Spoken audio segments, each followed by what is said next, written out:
तो दोस्तों आप सभी जानते हैं कि हम लोग कई सारे फाइटर जेट एक साथ बना रहे हैं, जिसकी रिक्वायरमेंट भारतीय वायुसेना के साथ साथ हमारी नौसेना के अंदर भी बहुत ज्यादा है। कहने का मतलब आने वाले कुछ ही सालों में हम लोग 400 से ज्यादा स्वदेशी फाइटर जेट्स का इस्तेमाल करने वाले हैं इनका निर्माण कार्य करके। तो कहने का मतलब इन सभी चीज़ों के लिए एक एक करके हम लोग हमारे इंडिजिनियस डिवाइसेस बनाते जा रहे हैं। इसी में एक नाम आता है AESA रडार सिस्टम का, जो कि किसी भी फाइटर जेट के लिए उसकी आंखों के समान होता है। हमारा फाइटर जेट दूसरे फाइटर जेट को देखने के लिए या फिर उसके टारगेट को देखने के लिए रडार सिस्टम का ही इस्तेमाल करता है। ईयर टू ईयर की बात की जाए या फिर ईयर टू ग्राउंड की बात की जाए, रडार सिस्टम ही फाइटर जेट की आंखों की तरह काम करता है। अभी आप जानते हैं कि शुरुआती जो तेजस फाइटर जेट हमने बनाया, इसके लिए हमने इजराइल द्वारा बनाए गए रडार सिस्टम्स का इस्तेमाल किया। और अच्छी बात यह है कि ये भी एडवांस टाइप के AESA रडार सिस्टम है। लेकिन फिर DRDO ने खुद बनाना शुरू किए, उत्तम नाम से प्रोजेक्ट शुरू किया गया और इसका जो पहला वेरिएंट है वो है उत्तम MK1। इसकी रेंज बताई जाती है 100 किलोमीटर। ये एक साथ 50 टारगेट्स को डिडक्ट कर सकता है, 4 को लॉक कर सकता है। कहने का मतलब स्वदेशी तौर पर बनाया गया ये शानदार रडार सिस्टम है और इसका इस्तेमाल हमने शुरू करना है तेजस MK1 फाइटर जेट से। अभी आपको कुछ ही समय पहले याद होगा, मैंने एक वीडियो बनाकर बताया था उत्तम MK1 रडार सिस्टम को लेकर कि इसके जो डेवलपमेंटल परीक्षण है वो पूरी तरह से समाप्त तो होने जा रहे हैं। यानी इसने अपने सारी परीक्षाएं पास कर ली और ये मास प्रोडक्शन के लिए बस तैयार होने ही वाला है। तो अब इसी को लेकर कुछ खबर निकल कर आ रही है। दरअसल बताया जा रहा है कि DRDO की तरफ से भारत की HAL उत्तम MK1 रडार सिस्टम की टेक्नोलॉजी ट्रांसफर कर दी गई है ताकि HAL इसका मास प्रोडक्शन कर पाए। जी हाँ, उत्तम MK1 रडार सिस्टम ने अपने सारे टेस्ट एंड ट्रायल्स पूरे 100% सफलता के साथ पूरे कर लिए हैं। फिर ईयर टू ईयर की बात की जाए या फिर ईयर टू ग्राउंड की बात की जाए, सभी तरह की डिटेक्शन इसने करके बताए। सभी मौसम में, सभी दिन और रात में, हर तरह की परिस्थितियों से इसे गुजार कर देखा गया। इसकी मैं आपको बता दूं कि काफ़ी लंबे चौड़े समय तक टेस्ट एंड ट्रायल्स होते हैं, लगभग 24 से लेकर 48 महीनों तक होते हैं। तो इसे लगभग सभी परिस्थितियों से गुजरना होता है और इसने फाइनली अपने सारे टेस्ट सफलतापूर्वक पूरे कर लिए। अब HAL की बारी है कि HAL इनका मास प्रोडक्शन करके तेजस MK1 फाइटर जेट से इसका शुरुआत करे। वैसे मैं आपको बता दूं कि जो तेजस MK1 फाइटर जेट हैं, जिनका निर्माण कार्य बस शुरू होने वाला है 2024 से, इनका इंडक्शन भी भारतीय वायुसेना में शुरू कर दिया जाएगा। उसमें हम लोग इजराइल द्वारा बनाए गए AESA रडार सिस्टम का ही इस्तेमाल करेंगे, क्योंकि अभी तो हमारा उत्तम रडार सिस्टम बस प्रोडक्शन के लिए गया है, उसे क्लियरेंस मिला है।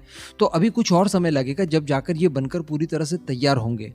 तो तब तक के लिए हम लोग इजरायली रडार सिस्टम का इस्तेमाल करेंगे। उसके बाद जैसे ही उत्तम का पहला बैच बनकर तैयार होगा, उसका इस्तेमाल हम लोग करना शुरू कर देंगे तेजस MK1A में, और उसके बाद हो जाती है इजराइल की निर्भरता पूरी तरह से समाप्त।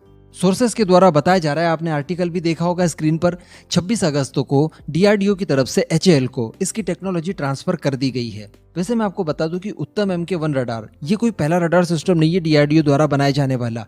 इसके बाद उत्तम मार्क 2 भी बनाया जा रहा है, जो कि इससे ज्यादा सुपीरियर होगा। MK1 की बात की जाए तो ये 100 किलोमीटर की रेंज यहाँ आपको दे रहा है, तो MK2 इससे 1.5 गुनी आपको रेंज देने वाला है, 150 किलोमीटर से 160 किलोमीटर के लगभग। उसके अंदर ज़्यादा TR मॉड्यूल्स का इस्तेमाल किया गया है। उसकी डिटेक्शन कैपेबिलिटी और टारगेट करने की कैपेसिटी भी मार्क 1 की तुलना में कई ज़्यादा होगी। और इसका इस्तेमाल डेफिनेटली हम लोग करने वाले हैं हमारे तेजस मार्क 2 परियोजना में, साथ ही एमका में, इसी के साथ साथ नेवी के लिए बनाए जाने वाले TED-BF में। वैसे DRDO इनको स्केल अप जरूर करेगा, यानी जितने ज्यादा एडवांस फाइटर जेट की ओर हम लोग बढ़ेंगे, वैसे इनकी क्षमताओं को और ज्यादा इन्हांस किया जाएगा।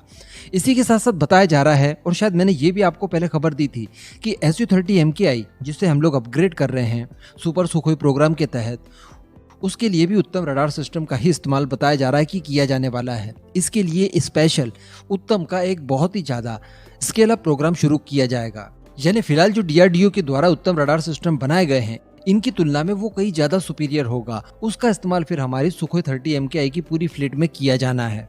वैसे इसमें थोड़ा सा समय और लग सकता है, क्योंकि मैंने जैसा शुरुआत में आपको बताया कि 36 से लेकर 48 महीनों तक इसे टेस्ट किया जाना जरूरी होता है और इसे लगभग सभी परिस्थितियों से पहले गुजरना होता है।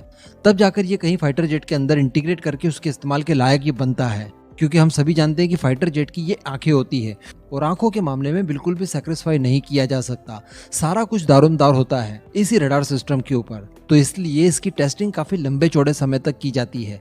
लेकिन कोई दिक्कत नहीं, वो तो एक नेसेसरी चीज है जो कि हो ही जाएगी। सबसे बड़ी प्रॉब्लम आती है टेक्नोलॉजी को डेवलप करने में, जो कि हम लोग ऑलरेडी कर चुके हैं। अब इसके आधार पर हम लोग इससे कितना भी हाई लेवल तक लेकर जाएं, हो सकता है आने वाले समय में हम लोग 500 किलोमीटर रेंज वाला भी कोई रडार सिस्टम तैयार कर लें, कोई बहुत बड़ी बात नहीं है। और ये जितना स्केल अप करके फिर इसको सुखोई 30 में इस्तेमाल किया जाएगा, उतनी ही हमारी beyond the visual range fire करने की क्षमता बढ़ जाएगी। तो कहीं ना कहीं एयर सिक्योरिटी के मामले में सुखोई 30 MKI इन रडार सिस्टम के इंटीग्रेशन के बाद ज्यादा अच्छा परफॉर्म कर पाएगा।